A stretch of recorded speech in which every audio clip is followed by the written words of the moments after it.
ସୁନନ୍ଦା ନାମକ ଏକ ଛୋଟ ଗାଁରେ ଶାନ୍ତି ନାମକ ଜଣେ 80 ବର୍ଷର ବୁଢ଼ୀ ରହୁଥିଲା। ତାର ଜଗୁ ନାମକ ଗୋଟିଏ କୁକୁର ରହୁଥିଲା।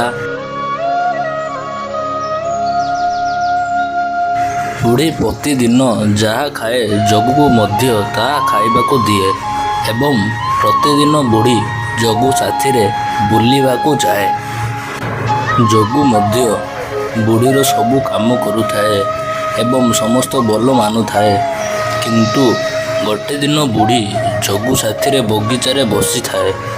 ବୁଢ଼ୀର ଗୋଟିଏ ଝିଅ ଥିଲା, ତାର ନାମ ହେଲା ରୀମା। ସେ ଆରପଟ ଜଙ୍ଗଲର ଗୋଟିଏ ଗାଁରେ ରହୁଥିଲା। ବୁଢ଼ୀ ବହୁତ ଦିନ ହେବ ତା ଝିଅ ଘରକୁ ଯାଇନଥିଲା। ଭାବିଲା ତା ଝିଅ ଘରକୁ ଯାଇ ବୁଲି ଆସିବ।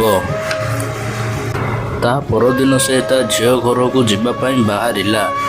ଗଲାବେଳେ ତାର କୁକୁର ଜଗୁକୁ କହିଦେଇ ଗଲା, ଆରେ ଜଗୁ, ମୁଁ ଶୀଘ୍ର ଫେରି ଆସିବି।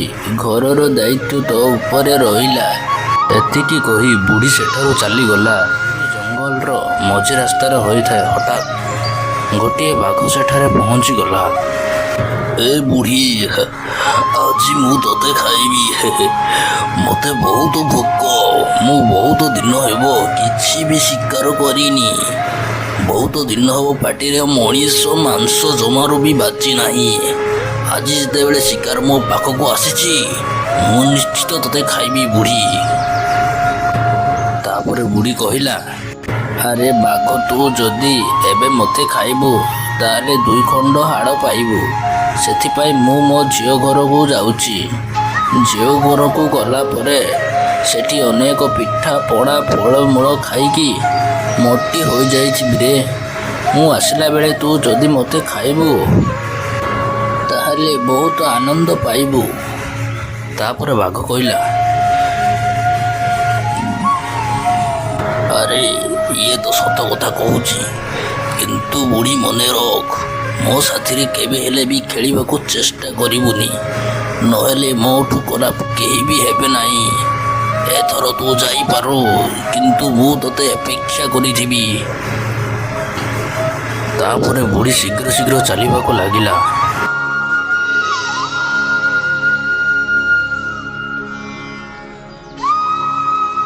ଏବଂ ଶେଷରେ ତା ଝିଅ ଘର ପାଖରେ ପହଞ୍ଚିଗଲା। ଝିଅ ତା ବୁଢ଼ୀକି ଦେଖି ବହୁତ ଖୁସି ହେଲା। ଅନେକ ଦିନ ପରେ ମାଆକୁ ଦେଖି ଝିଅ ଖୁସି ହେଲା। ମା ମଧ୍ୟ ଝିଅକୁ ଦେଖି ଖୁସି ହୋଇଥିଲା। ଝିଅ ଘରେ ବିତେଇବା ପରେ ସେ ନିଜ ଘରକୁ ଯିବା ପାଇଁ ଭାବିଲା ଏବଂ ସେ ବାଟିରେ ଆସିଲା ବେଳେ ଯାହା ସବୁ ଘଟିଥିଲା ତାହା ସାଥିରେ ସେ ସବୁ କିଛି ତା ଝିଅକୁ କହିଲା। ତା ଝିଅ ଗୋଟିଏ ଉପାୟ ଖୋଜିଲା। ସେ ତାର ମାଆକୁ ଗୋଟିଏ ଡ୍ରମରେ ପଶିବାକୁ କହିଲା ଏବଂ ଡ୍ରମଟିକୁ ଗଡ଼େଇ ଦେଲା।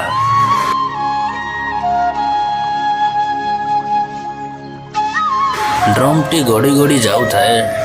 ବାଘ ସେପଟେ ବୁଢ଼ୀକୁ ଅପେକ୍ଷା କରିଥାଏ। ସେ ଦେଖିଲା ଗୋଟିଏ ଡ୍ରମ ଗଡ଼ି ଗଡ଼ି ଆସୁଛି। ବାଘ ଭାବିଲା, ଆରେ ଗୋଟିଏ ଡ୍ରମ ଏପଟେ ଗଡ଼ି ଗଡ଼ି ଆସୁଛି ନା କ'ଣ? ବାଘ ସେ ଡ୍ରମ ପାଖକୁ ଯାଏ ଏବଂ ସେ ଭାବେ ଡ୍ରମଟା ଖାଲି ବୋଧେ। ସେଥିପାଇଁ ସେ ମଧ୍ୟ ଡ୍ରମଟାକୁ ଗୋଇଠା ମାରିଦିଏ। କିନ୍ତୁ ବାଘକୁ ସେ ଡ୍ରମ ଉପରେ ଟିକେ ସନ୍ଦେହ ହେଲା। ସେଥିପାଇଁ ସେ ଡ୍ରମ ପାଖକୁ ଦୌଡ଼ିଗଲା। ସେ ଦୌଡ଼ି ଯାଇ ଦେଖେ ତ ଡ୍ରମ ଭିତରେ ବୁଢ଼ୀ ବସିଛି। ବୁଢ଼ୀ ତୁରନ୍ତ ବାହାରକୁ ଚାଲି ଆସିଲା। ବାଘ ପୁରା ରାଗିଯାଇ କହିଲା, ବୁଢ଼ୀ, ତୁ ମୋ ଠାରୁ ଖସି ଯିବାକୁ ଚେଷ୍ଟା କରିଥିଲୁ ନା? କିନ୍ତୁ ମୁଁ ତୋତେ ଛାଡ଼ିବିନି ଆଜି।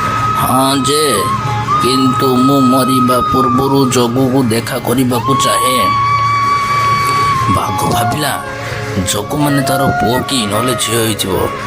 ସେ ଭାବିଲା ଗୋଟେ ଥରରେ ଯଦି ବୁଢ଼ୀ ଦେଖା କରିବ ତାର ପୁଅ କିମ୍ବା ଝିଅକୁ, 2ଟି ଶିକାର ପାଇବ। କିନ୍ତୁ ବାଘ ଜାଣିନଥିଲା ଯେ ଜଗୁ ହେଲା ବୁଢ଼ୀର କୁକୁର। ବୁଢ଼ୀ ସେତେବେଳକୁ ତାର ଗାଁ ପାଖରେ ପହଞ୍ଚି ଯାଇଥାଏ। ବୁଢ଼ୀ ଜଗୁ ବୋଲି ଦୂରରୁ ହିଁ ଜୋରସେ ଚିଲେଇବାକୁ ଲାଗିଲା। ଜଗୁ ଏବଂ ଜଗୁର ସାଙ୍ଗ ମଧ୍ୟ ମଙ୍ଗୁଥିଲା ଏବଂ ସେମାନେ ବାଘକୁ ଦେଖି ଭୋକିବାକୁ ଲାଗିଲେ ଏବଂ ବାଘ ଜଙ୍ଗଲ ଭିତରକୁ ଦୌଡ଼ି ଚାଲିଗଲା। ଏବଂ ତାପରେ ବୁଢ଼ୀ, ଜଗୁ ଏବଂ ମଙ୍ଗୁ 3 ଜଣ ଯାକ ମିଶିକି ଆସିଲେ।